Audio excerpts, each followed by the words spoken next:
Hello guys! Sololo, this is for Capricorn. Welcome dito sa aking channel guys, Capricorn. Tingnan natin kung anong mangyayari sa'yo for the next 5 months during the Saturn retrograde. Okay, ano ba yung mga reflection mo? Ano bang return? Ano bang backwards movements na pwedeng mangyayari sa'yo? Okay.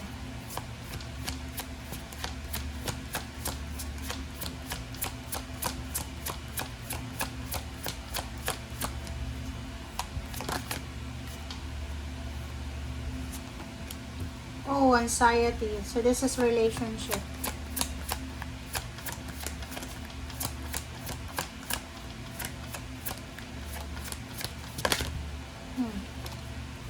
Okay, romance, relationship talaga to. Okay guys, Capricorn. Since lumabas dito is about the relationships. Kung makikita mo dito, ito yung return sa'yo. Ibabalik sa'yo ng universe. Ng Saturn retrograde. So, possible na may mga nangyari sa'yo na mga painful na experiences regarding sa relationships, or pwedeng yung iba about sa family, in-laws, friends, pwedeng na traidor ka, or maybe there's a relationship na nasira ka, parang ganon. So, this month, 5 months siya, siguro i-reconsider mo yung relationship talaga. Siguro may pwedeng, yung iba kasi nasa long-term relationship, live-in, asawa, ganyan, friendship.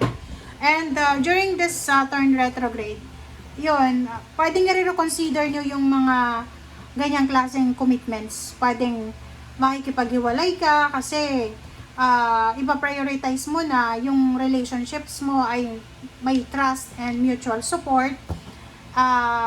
So nakikita ko sa iyo dito na you're trying to, alam mo ba, yung gusto mo na, yung gusto mo, okay? Yung gusto mo talaga, kung ano yung gusto mo, yun yung gagawin mo. Yung kung sino yung mga tao na gusto mong makasama sa buhay mo.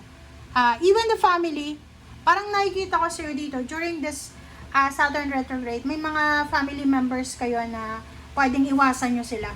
Iiwasan nyo sila because pagod na kayo sa kanila. Like, kung breadwinner ka, bigla-bigla ka na lang natitigil sa pagsuporta sa family mo. Okay? Okay siya.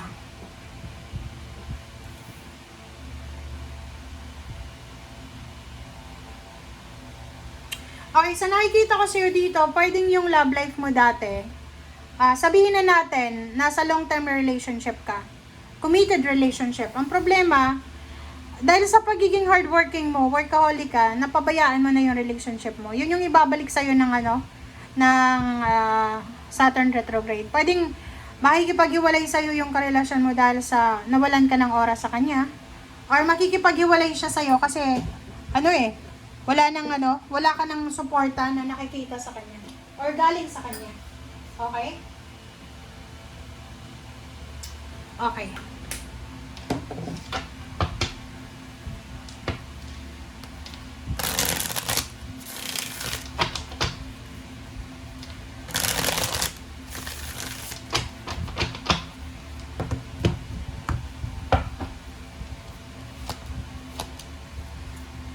OMG. Hello ka?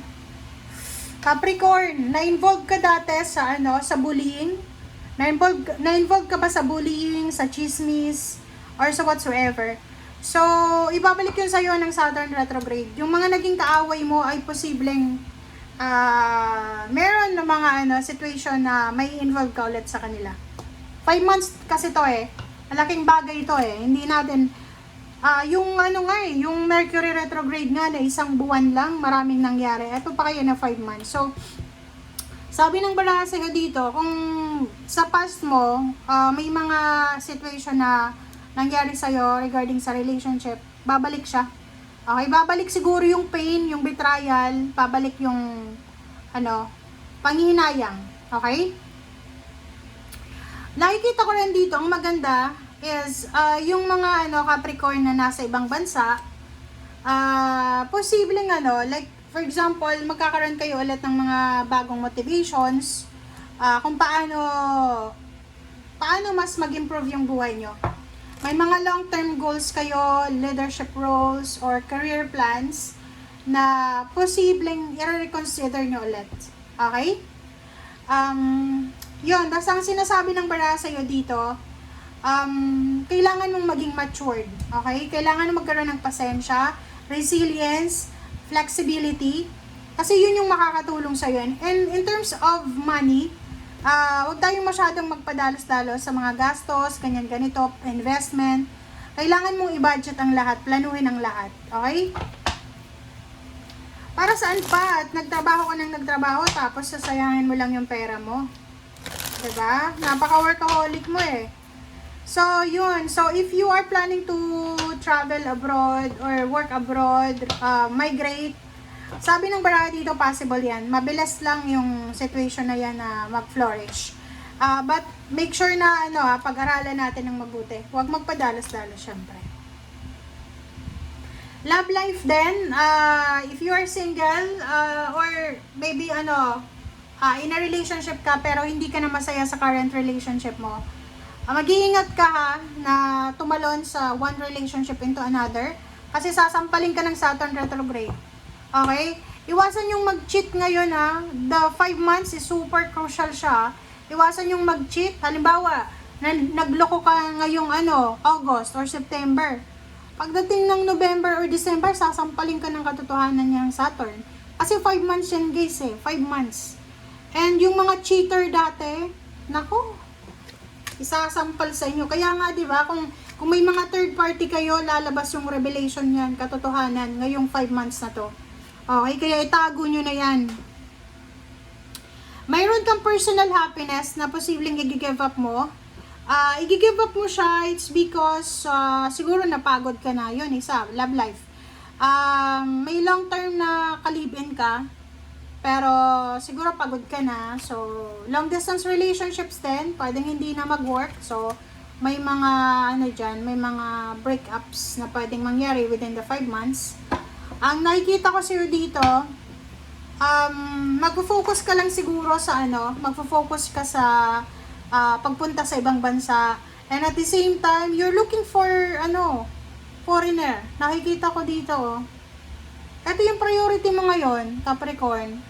Are you single? Single mom? Or, whatever bang, ano bang nangyayari sa inyo? Kasi, nakikita ko sa'yo dito, posible kang makipag-iwalay sa ex mo, dahil gusto mo maghanap ng foreigner, ng financially stable na foreigner. Gusto mo matulungan ka niya. I don't know. Okay, bahala na kayo kung anong mangyayari sa 5 months na to. Basta ito lang warning lang to sa inyo mag-iingat kayo kasi lahat ng gagawin nyo ngayong 5 months na to, pwedeng ibalik yan sa inyo ng mabilisan. Nandito pa naman yung magician sa'yo. So, mabilis yan. So, kailangan pag-aralan mong mabuti lahat ng decision making mo. Thank you guys. Bye!